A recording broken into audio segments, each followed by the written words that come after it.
नमस्कार. आज तुम्ही जे ऐकायला बसला आहात ते फक्त काही माहिती नाही. हे काही साधे नियम नाहीत. हा आपल्या जीवनाला दिशा देणारा, आपल्या घरातील वातावरण बदलणारा आणि आपल्या नशिबावर थेट परिणाम करणारा दिव्य ज्ञानप्रवाह आहे. आज आपण बोलणार आहोत मंदिरात ठेवलेल्या लोट्यातील जल, घरात कोणत्या धातूचा दीपक असावा, वात कोणत्या धाग्याची करावी, मुख्य दारावर जल कधी आणि कसे छिडकावे, स्नानाआधी की नंतर, पिरियड्समध्ये काय करता येते, फ्लॅटमध्ये, भाड्याच्या घरात, एका खोलीत राहणाऱ्यांनी काय करावे आणि मंदिरातील घंटा का वाजवावी याचा आपल्या जीवनावर कसा परिणाम होतो. ही स्क्रिप्टमधूनच सोडू नका. मध्येच सोडून देणे म्हणजे लक्ष्मी मातेचा अपमान होतो. सोडायचंच असेल तर आत्ताच सोडा, परंतु मध्येच सोडू नका. दीपकाचे 5 महत्त्वाचे लाभ. घर आणि नशीब दोन्ही बदलणारे. दीपक म्हणजे फक्त प्रकाश नाही, तो सकारात्मक ऊर्जेचा उगम आहे. तो देवतेच्या तेजाचा संकेत आहे. तो नकारात्मक शक्तींना दूर ठेवतो. पहिला लाभ, अंधकार नष्ट होतो. दीपक पेटतो तिथे अंधार टिकत नाही. जिथे प्रकाश असतो तिथे सकारात्मक कंपन निर्माण होतात. तुपाच्या दिव्याचा प्रभाव दिवा विझल्यानंतर 4 तास वातावरणात राहतो. तेलाच्या दिव्याचा प्रभाव अर्धा तास राहतो. दुसरा लाभ, वैज्ञानिक शुद्धी. मोहरीच्या तेलाचा व तुपाच्या दिव्याचा धूर हवेत असलेले घातक कण नष्ट करतो. सूक्ष्म जंतूंचा नाश होतो. हवा सात्विक बनते. तिसरा लाभ, सुख, शांती आणि समृद्धीचा वास. देवासमोर सकाळ संध्याकाळ दीप लावल्यास घरात शांतता व धनसंपत्ती येते. पूर्व दिशेला दीप लावल्यास दीर्घायुष्य वाढते. उत्तर दिशेला दीप लावल्यास धनवृद्धी होते. चौथा लाभ, आजार दूर होण्यास मदत. दीपात एक लवंग टाकून पेटवली की त्वचारोग व काही विकार दूर होण्यास मदत होते. पाचवा लाभ, शुभ शक्तींचा आगमन. ज्या घरात रोज दीप जळतो त्या घरात नकारात्मक शक्ती येत नाहीत. सदैव शुभ ऊर्जा तिथे स्थिर राहते. मुख्य दारावर जल छिडकण्याची योग्य पद्धत. घरातील सर्वात महत्त्वाची जागा म्हणजे दार. दारातूनच ऊर्जा घरात येते आणि जाते. म्हणूनच ते शुद्ध ठेवणे अत्यंत आवश्यक आहे. योग्य वेळ, सूर्योदयापूर्वी. रात्री झोपण्यापूर्वी स्वयंपाकघरात एका भांड्यात शुद्ध जल भरा. तांब्याचे असल्यास उत्तम, पितळ चालेल. स्टील देखील हरकत नाही. गंगाजल उपलब्ध असल्यास उत्तम. सकाळी उठून 1 हातांचे दर्शन. 2 पृथ्वी मातेचा प्रणाम.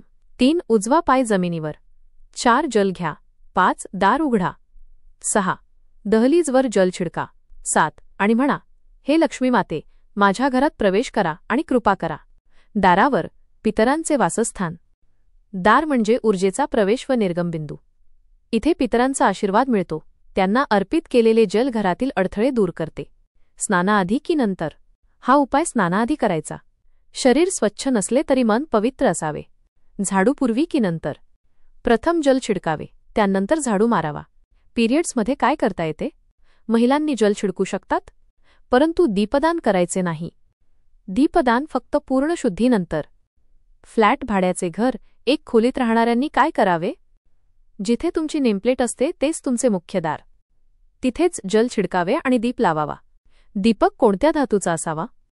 दीपकाची धातू अत्यंत महत्त्वाची आहे. अशुभ धातू, लोखंड, स्टील, काच. हे दीपक नकारात्मक ऊर्जा आकर्षित करतात. शनी, राहू, केतू अशांत होतात. शुभ धातू, तांबे, पितळ, माती. हे दीपक घरात सुख, शांती आणि समृद्धी आणतात. दीपकाची वात अत्यंत महत्त्वाची. शुभ वात, रुई, कच्चा कलावा. अशुभ वात, हातात बांधल्या जाणाऱ्या सूतधाग्यापासून बनवलेली वात. ही वात घरात भांडण, वाद, अस्वस्थता, आर्थिक नुकसान यांस कारण बनते. मंदिरात ठेवलेला जललोटा, अद्भुत दिव्य ऊर्जा. मंदिरात ठेवलेले पाणी साधे नसते. मंत्र, जप, ध्यान, प्रार्थना या सर्वांची ऊर्जा त्या पाण्यात सामावलेली असते. हे जल दुसऱ्या दिवशी घरात छिडकावे. आजारी व्यक्तीला औषध याच जलाने द्यावे. मुलांच्या पुस्तकांवर छिडकावे. दुकान, तिजोरीवर छिडकावे. सदस्यांना अल्प प्रमाणात प्यायला द्यावे. परंतु हे पाणी तुलसीला अर्पण करू नये, कारण हे देवांनी ग्रहण केलेले जल असते. अपवाद, लाडू गोपाल किंवा राधाकृष्ण यांना अर्पित जल तुलसीला देता येते. घंटा वाजवण्याचे गूढ जीवन बदलणारे विज्ञान. घंटेचा आवाज म्हणजे नकारात्मक शक्तींचा नाश. मनशांती, दिव्य सात्विक कंपन. पुराणांनुसार ज्या क्षणी घंटा वाजवली जाते त्या क्षणी पृथ्वीतलावर चालू असलेले सर्व तीर्थांचे पुण्य, सर्व साधना, सर्व जप-तप तुमच्या नावावर लिहिले जाते. मंदिरात ताली वाजवू नये, कारण तालीमुळे सूक्ष्म कंपन खंडित होतात.